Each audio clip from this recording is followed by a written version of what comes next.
and give meaning to our lives. Perhaps there's only one thing bigger than design in Denmark, and that is hygge. The importance of hygge. Hygge is the art of creating a nice atmosphere. It is about being with the people we love, a feeling that we are safe, that we are shielded from the world and can allow ourselves to let our guard down. You may be having an endless conversation about the small or big things in life, or just be comfortable in each other's silent company. Or you may simply just be by yourself, enjoying a cup of tea. It's the feeling of home. In other words, hygge is about how we turn a house into a home, into a place where we find comfort and connection. Designing your hygge home is to imagine which activities can take place here that will have a positive impact on your well-being, and then shaping your living space to make that happen. It's difficult to overstate how important hygge is to the Danes and the Danish culture. The Danish obsession with hygge seems so ingrained in our cultural DNA and national values that to say that you don't care about it would be as much of a social faux pas in Denmark as it would be for a British person to say, "I don't think we should stay calm, I think we should freak out." Or an American saying, "I've been thinking lately about this freedom thing, and I've come to the conclusion that it's not for me." Let me try to demonstrate just how much hygge means to us. In 2016, the Danish Minister for Culture asked the Danish people the following question: which social values, traditions, or movements that have shaped us in Denmark will you carry through to tomorrow's society? It was part of a national quest to uncover which values have made Danes who we are and which shape society in the future. A Denmark canon. They received more than 2,000 suggestions, and the 10 most important ones were decided upon by the ministry. They included the welfare state, freedom, trust, equality, and yes, you guessed it, hygge.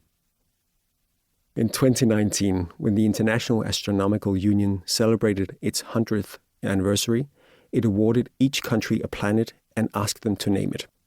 In Denmark, of the 830 suggestions sent in, 5 were chosen as possibles.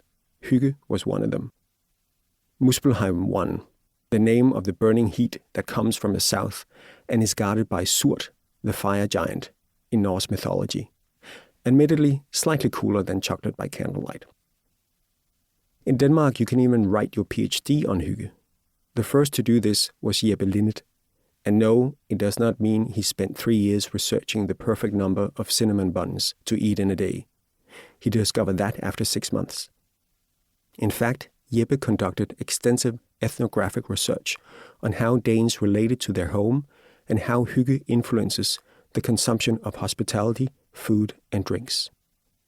According to his findings, hygge is a situational sense of ease and pleasure, enjoying the here and now, an atmosphere that consists in the way you are with people, the mood of the encounter, and the feel of the physical space. The surroundings are very important when it comes to the feeling of hygge. It's about places with atmosphere. Homes are hygge headquarters to the Danes. Not only is it where we relax and recharge, home is also central to our social life in Denmark. Whereas other countries have a culture of socializing predominantly in bars, restaurants, and cafes, Danes prefer hjemmehygge, home hygge.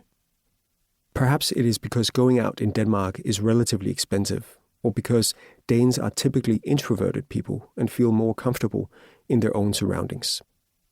You can easily tell an introverted Dane from an extroverted Dane. The introverted Dane will look at their shoes, and the extroverted Dane will look at your shoes. We are a nation of silent Northmen and women. Combined with our passion for design, this makes us a nation of introverted nesters with hygge as a national sport. So when COVID-19 hit and the government asked Danes to stay away from crowds, stay indoors, spend time in our homes with as few people as possible, we Danes were like, we got this. We've been practicing for this our entire lives. But recently, hygge has also become a global phenomenon. Every year, the World Happiness Report presents a list of happiness levels around the world. The 5 Nordic countries, Denmark, Sweden, Norway, Finland, and Iceland, usually top the rankings. That has led to increasing interest in the culture